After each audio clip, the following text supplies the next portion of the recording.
Ladies and gentlemen, welcome into the New Fashion Conservatives podcast. I'm your host, Justin Phillips, with a very special guest for you today.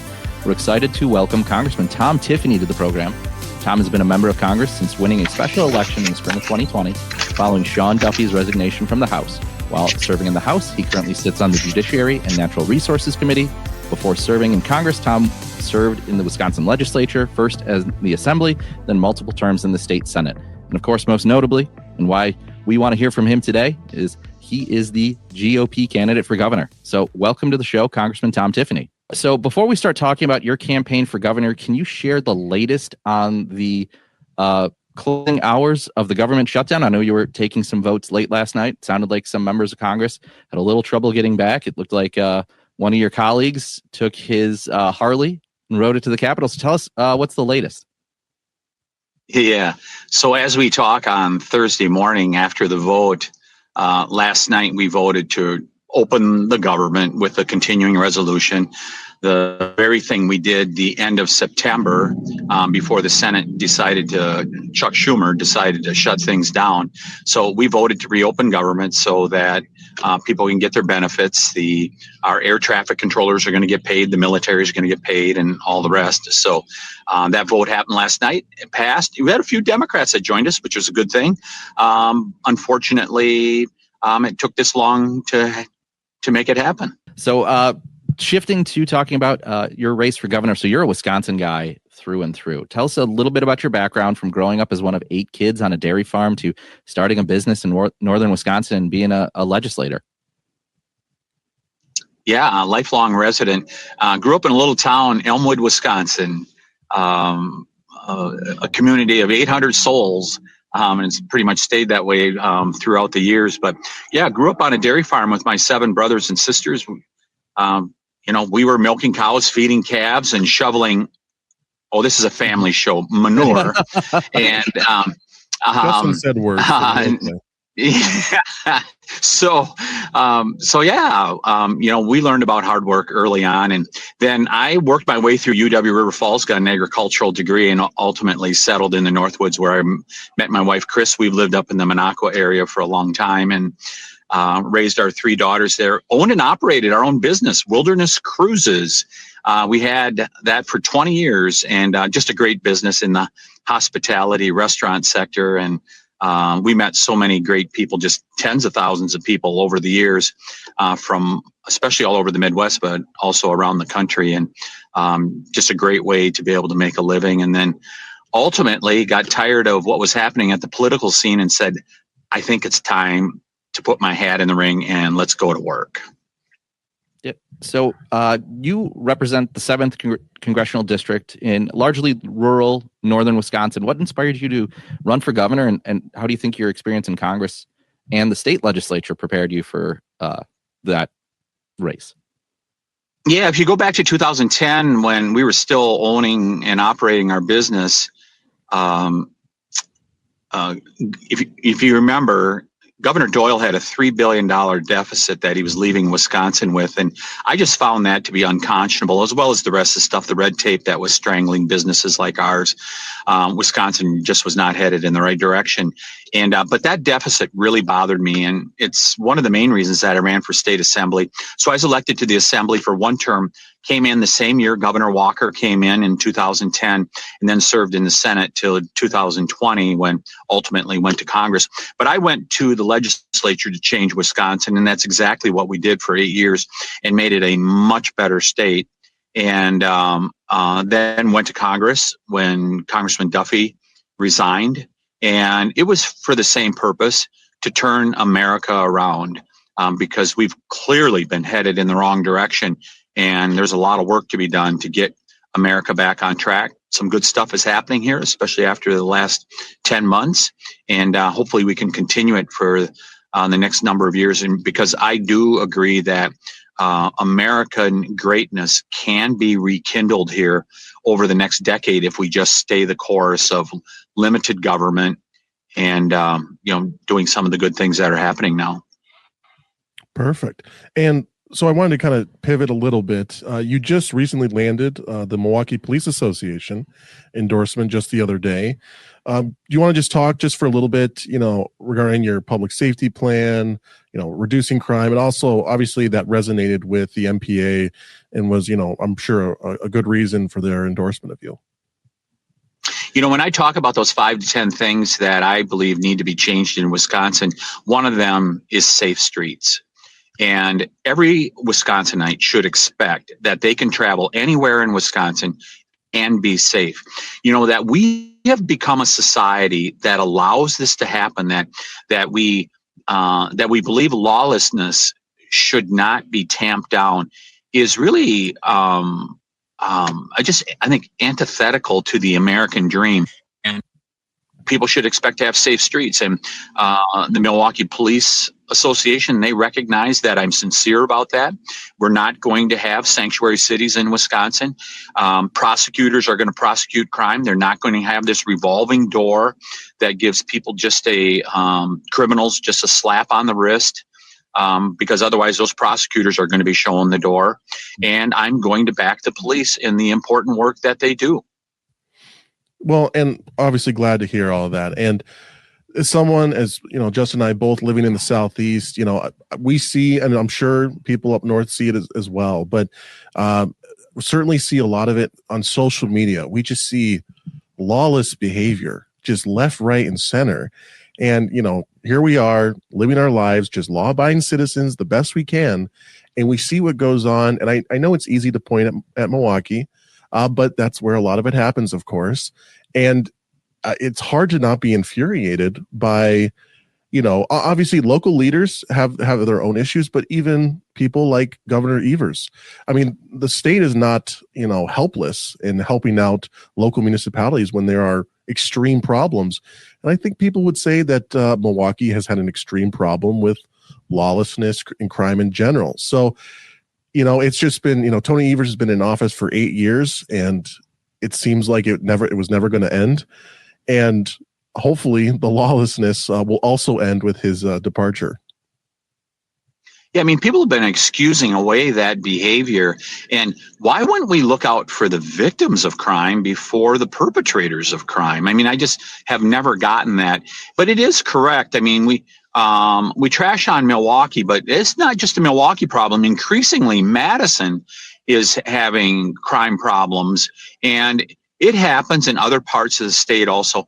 I don't care where you go in Wisconsin. You should expect to be able to walk on safe streets, and that's how it should be. And the question's been posed to me by a number of the media in regards to President Trump sending law enforcement to various cities around the country, starting with Washington, D.C. What do you think of doing that in Milwaukee? And I would prefer not to have federal troops have to come to Milwaukee. And I don't think that's a good thing that should be done. And I'm going to, if elected as governor, I'm going to work with local officials to help them be able to provide for those safe streets. But if local officials will not provide for them, you're not going to have to call President Trump to get action, because I will take action as governor. Safety should be a minimum expectation. Mm-hmm. Amen. And kind of piggybacking off of that, you had mentioned sanctuary cities, which has obviously gained a ton of popularity over the years with the rise of, illegal immigration and during the Biden years. And obviously in Wisconsin, Milwaukee and Madison being, sanctuary municipalities, you've been a vocal leader on border security at the federal level. I am a huge border hawk. I love it. So I love that messaging personally. But how do you see immigration and border policies intersecting with like state level issues in Wisconsin, workforce, needs and public safety? And then, that kind of dovetails into something like E-Verify, for example. Yeah. So having been very involved with this, sitting on the Judiciary Committee where we have jurisdiction, I've seen it all. I've been to the border, at least 5 or 6 times, but I also went down to the Darien Gap in Panama and traveled to Case River and dug out a canoe go to the Darien Gap and see what was happening. You had the United Nations setting up an outpost which served as a transit to bring people in from all over the world, over 150 nations around the world, into America. They were a critical link in the chain during the Biden years, bringing that 10 million people into America. And I don't know how many, but there's probably 1 million or so that came through the Darien Gap in order to be able to do that. And it was just unacceptable. It cannot have work requirements for those who can work. And by the way, that was included in the big, beautiful bill. It doesn't kick in till next year. I believe it should have kicked in immediately. But as governor, whether the federal government does it or not, we will have work requirements in Wisconsin if I'm governor, because it is for the dignity of self-worth that people should work. I mean, it's important for employers. It's more important for people's dignity that they work and feel like they're productive members of society. Third thing is if there is additional need, we have ways via the immigration system for other people to be able to come in and do work. But at the end of the day, the immigration system should serve the interests of America and Americans. And we can do that matching up those needs with our immigration policy. No, I totally agree, and we lost a little bit of there, but I think we generally got the idea just with the connection. But we generally got the idea, obviously, with whatever happens, and this should be for any policy, as long as we're putting the Americans first. Quite literally, America first is a slogan, but it's also a policy saying, as long as we're putting Americans first, we can work around that as our framework. So sincerely appreciate that. I think Justin has another question. Yeah. Let me just add one more thing before I forget here, you guys. We're the most generous country. We're the most generous country in the world. We allow nearly 1 million people a year to come into our country legally. There's no other country that is that generous. We are a very generous country. Let's match up our immigration needs with immigration policy so that it works for America. Amen. Couldn't agree more. I love to hear that. So I wanted to talk a little bit on some issues regarding the economy, lowering costs. So first is, Wisconsin's economy is reliant on agriculture, manufacturing, and tourism. How would you address the challenges that we're facing right now with, companies being acquired by China, or, China buying agricultural land, and, some of the workforce shortages that are going on, so we can assure economic stability for families and businesses in Wisconsin? Yeah, farming and manufacturing are at the heart of our economy here in Wisconsin. First of all, the Chinese will not buy 1 acre of farmland here in Wisconsin if I'm governor. We're just not going to do that.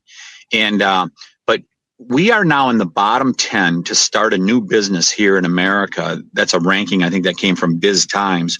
And that's unacceptable. I think back to 10 years ago when I was in the legislature, we had almost cracked the top 10 after having been in the bottom half. When we came in with Governor Walker in 2010, we were almost to the top 10. Look at what has happened in 7 years. It's only taken 7 years with Governor Evers and the Democrats in control of the East Wing, and you see what's happened to our business climate. We have to improve that business climate. It starts by reducing taxes and regulations, especially our regulatory climate is so burdensome here in Wisconsin.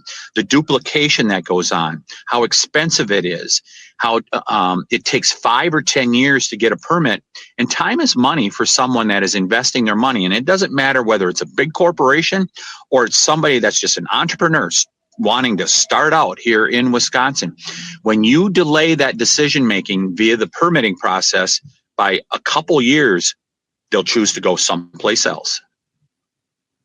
Yeah, and another issue I think that's been brought up recently, especially in Wisconsin, is energy costs. And you've been discussing ways to lower energy costs. The demands for electricity from whether it's data centers or maybe the recent over reliance on intermittent power like solar and wind. What would you like to see Wisconsin do to lower energy costs? Yeah, I'm glad you guys get into some specifics here as far as how we can do this. So we used to be among the low-cost energy producers in the Midwest. We are now among the highest. And it's happened because of this conversion to these intermittent sources of power like wind and solar that are unreliable. And it's driven up the cost of energy, as well as we've closed down perfectly good generation plants. So what are we going to do? We're going to stop this conversion of productive farmland, some of the most beautiful farmland you'll find in America that's being converted to wind and solar. We're going to stop that. 2, we're not going to close down any generation facilities that are effectively producing electricity yet. We need all of it that we can get at this point. And then 3rd, I think we should embrace nuclear. We have some of the best mines in America right here in Wisconsin that that have worked with nuclear. I mean, think about it. Miss America from Wausau from a couple years ago, she got her nuclear engineering degree from Madison, and she's living out on the East Coast. Time to bring her back home and put her to work building the next generation of nuclear facilities so we have safe, affordable, reliable, inexpensive electricity, because that's how we keep our manufacturing. But, there's other ways also besides the energy side. I mean, people are really being nickeled and dimed at this point.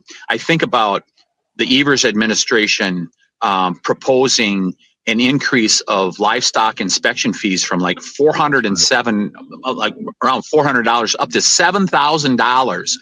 I mean, talk about making your hamburger or your steak more expensive. That's exactly how you do it, is with regulations like that are unnecessary. And they want to take the fun out of fishing and hunting. I mean, Governor Evers proposed nearly a doubling of fishing and hunting license fees. We don't need to do that. Let's provide more opportunity, better habitat, and fishermen, hunters, and trappers, we'll get more of them, and we'll get more license buyers not having to increase fees. It's funny when you talk about the those exact fees and the jump from 400 to 7,000, it almost seems like a joke. Like, usually private businesses don't have the ability to do that. Government's the only entity that can really just on a whim do that. Now, obviously, the governor and the agency did that only because they've stripped the authority from JCRER, and now they can essentially pretty much do what they want, carte blanche. And the legislature has kind of been a check on the Evers administration for the most part. Obviously, there's you still need to get a budget done every biennium, but this the Supreme Court is obviously kind of allowing a lot of this to happen. But so I urge people that are listening to realize that if another Democrat wins the governorship, this is just going to get even worse, and we're going to snowball even farther into kind of a administrative state that is ruled by the executive branch and not by a 3-branch system. It'll be just a 1-branch system, or I guess with the judicial branch too. Yeah, well, I would just say buckle up, because you're going to see illegal aliens with driver's licenses, and cheap labor is going to be taking the jobs of Wisconsinites. That's what you're going to see. You're going to see men and girls sports. That is what is going to happen. But for all those people that have been attending No Kings rallies, you should go picket the state Supreme Court of Wisconsin, which gave almost unlimited authority to Governor Evers, as you guys just laid out there. And they're trying to bypass the legislature. The next No Kings rally should be for the state Supreme Court, not anywhere else in America. Perfect. I want to just pivot slightly. Obviously, Congress, the federal level, has discussed a lot about healthcare, discussing lowering healthcare costs, which has, a significant topic, and as well as making housing more affordable. They're, very crucial aspects for first-time, home buyers, middle-class people, young people. Those are kind of the kitchen table issues. If you could just, maybe speak to that with your experience in Congress, and then kind of bringing that to Wisconsin, and then trying to make that affordable for, the next generation of Wisconsinites, as well as, not just, first-time homeowners or first-time, as young people get into the workforce, but also, there are plenty of middle-aged, and even retired Wisconsinites that are also struggling as well. This will be central to our campaign, is making Wisconsin more affordable. While it's been a buzzword, there's real things that can be done. And it does start with home ownership. And one of the ways we're going to do it is get rid of that 400-year property tax increase, bringing down some people's property taxes and then freezing property taxes. We can make it more affordable. I mean, zoning, if you guys have studied the what has come out from the Wisconsin Institute for Law and Liberty, $80,000 is how much it costs in soft costs to build a home at this point. So in other words, nothing to do with a 2x4 shingles or windows or anything like that. Just soft costs for engineering, stuff like that. You wonder why people can't afford to build a home? And that goes right back to zoning. I've been telling many zoning or many people here in northern Wisconsin, you guys got to deal with your local zoning because it's become too burdensome and onerous, and that's what's contributed to the rise, the unnecessary rise in building a home. But part of it also is healthcare, and we will address that. And I live by 3 principles: choice, competition, and transparency. What else do we buy in this world that we don't know how much we are going to pay other than healthcare? And we need to make sure that people know how much they are paying for stuff, because then they can make some choices about what is best for them. And we have a real opportunity now. I mean, Obamacare has been given a chance. It's been 15 years, and we've seen, I mean, Democrats basically cited the failure of it in the last month and a half by saying, hey, this is something that we should all deal with. You Republicans, you need to get this before the American people. They're basically acknowledging that Obamacare has not worked. So now that we went through this experience, that Obamacare was supposed to reduce the cost of health care, and you can keep your doctor, and we're finding both of those things are inaccurate. It's time for us to redo and reform Obamacare to bring affordable health care to people once again here in America. Great story and great plan. And I couldn't agree more, but I want to shift gears slightly more to a little bit more Wisconsin. I mean, not that isn't specific to Wisconsin, but DPI. I know that has been kind of the talk of the town lately in Wisconsin, is regarding, education standards. DPI just released their report cards for the state report cards, and a lot of school districts might have overinflated grades, kind of make it seem better than it actually is. I think they said 75 or 80% of schools were meeting expectations, and of course there were significant racial and economic achievement gaps.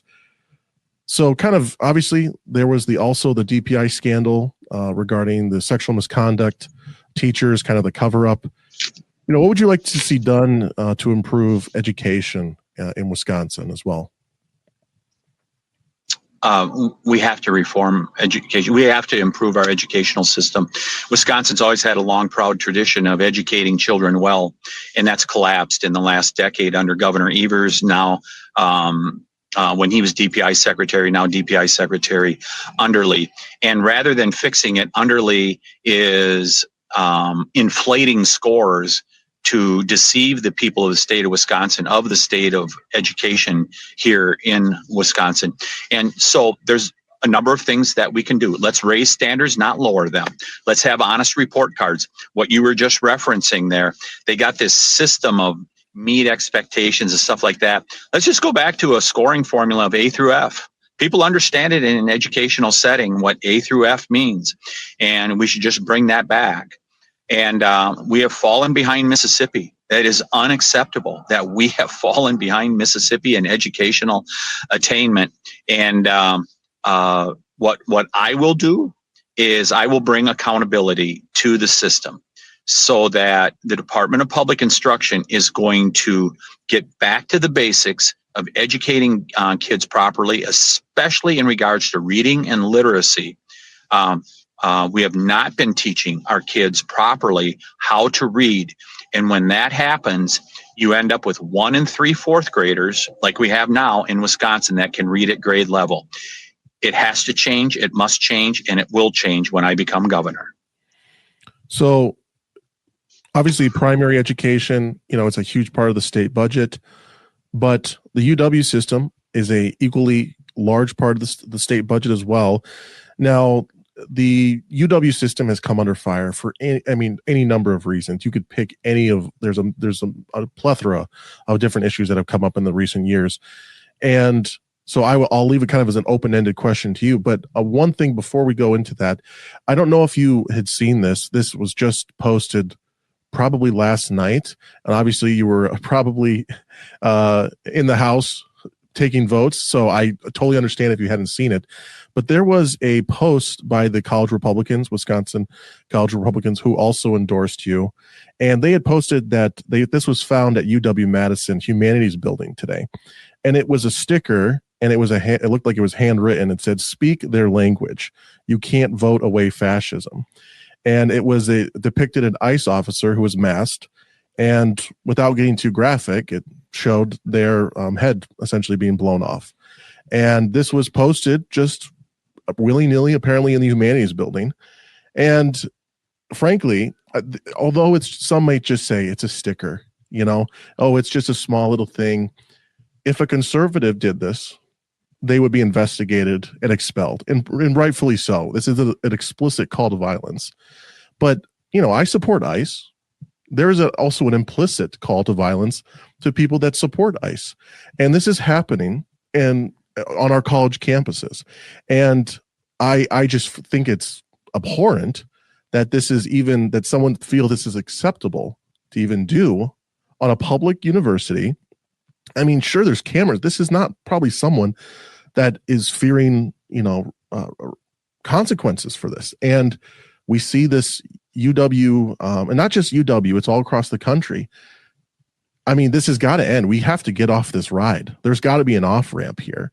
And, as someone who's younger, I don't really feel like sending my kids to UW system colleges someday because of stuff like this. And, so I know there's not a super easy question there, but I know this is timely. It just happened. So I just kind of wanted to get your initial thoughts, on that.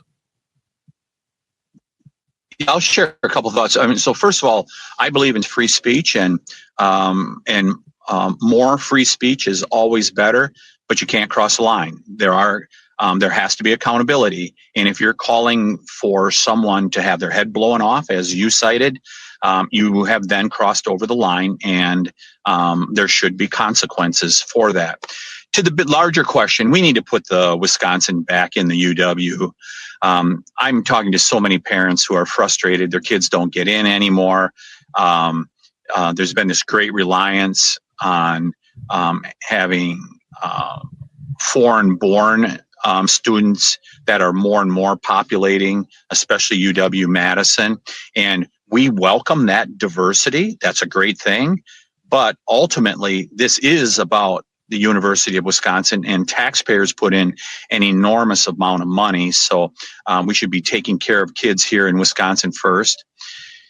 And but there has to be accountability for the UW.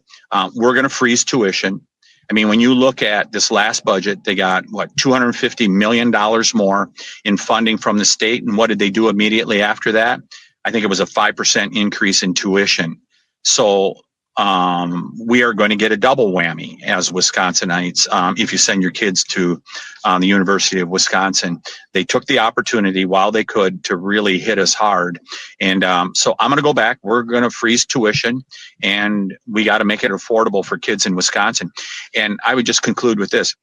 This should be, to your final point, this is a very dangerous time, especially for UW-Madison, in that if they're paying attention, because I'm hearing it from parents who have really sharp kids, they're going to the South for their education now.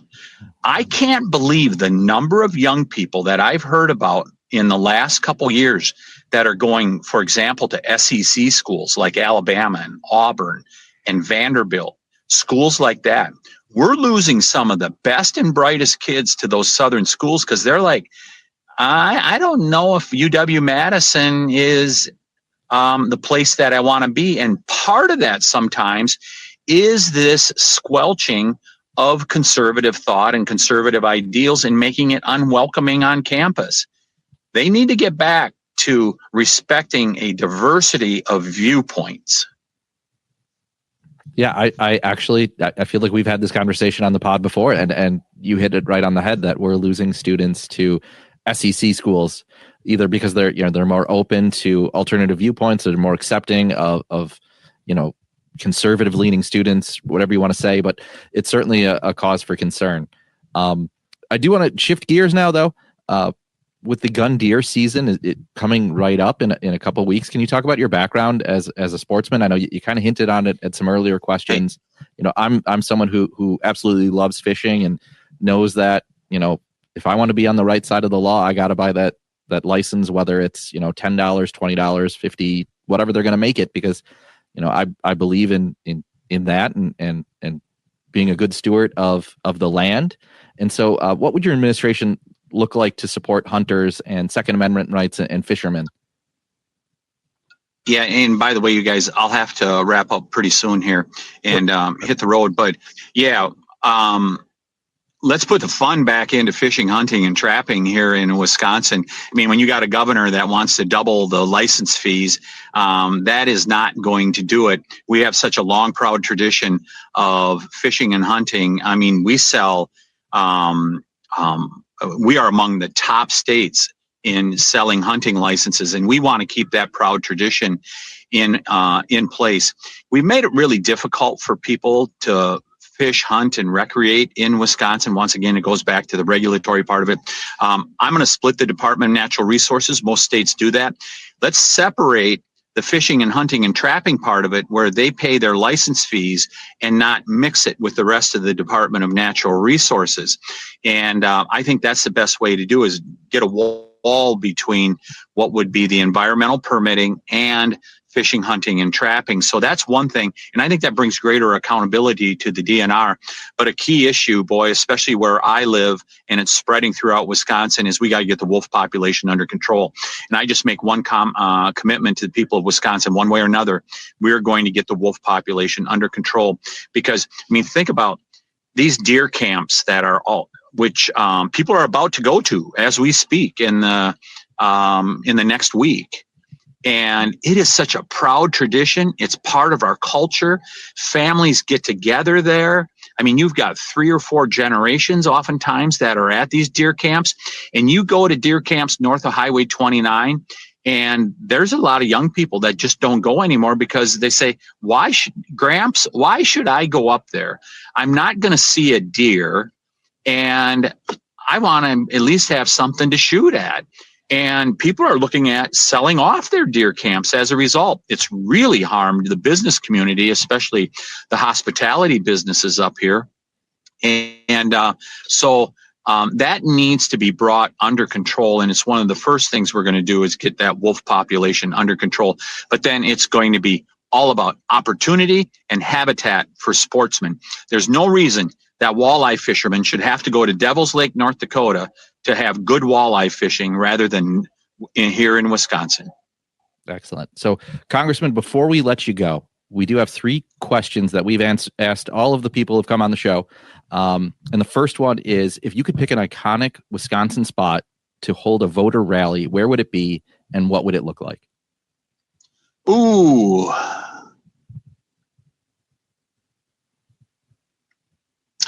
There's so many great places, whether it's Lambeau Field, the Fiserv forum that President Trump did his in Milwaukee, Camp Randall, whatever. It'd be a really good place in Madison to do it. Isn't the baseball stadium right near the Capitol called Breeze Stadium? Yes. That's the soccer stadium thing. That's their little complex. Yeah. Yeah, but it's also the baseball field for the Mallards, isn't it? Yeah, I believe so. I think so. Cool. If I had that, wherever the Mallards play there, it's within, you can see the Capitol from there. Mm-hmm. I'd love to have a Tom Tiffany for Governor rally at that stadium right in the shadow of the Wisconsin State Capitol in the heart of Madison. Don't you think that'd be great? the day before the general election, pointing to the building. Yeah. I will be there. Yeah, no, that would be great. Yeah. Yeah. Yeah. By the way, I do have another choice, and that is my hometown of Elmwood. They've got a little auditorium there. We used to play basketball in it and all the rest. They renovated it into a nice meeting place to get to see old family, friends, and relatives. People who really know you.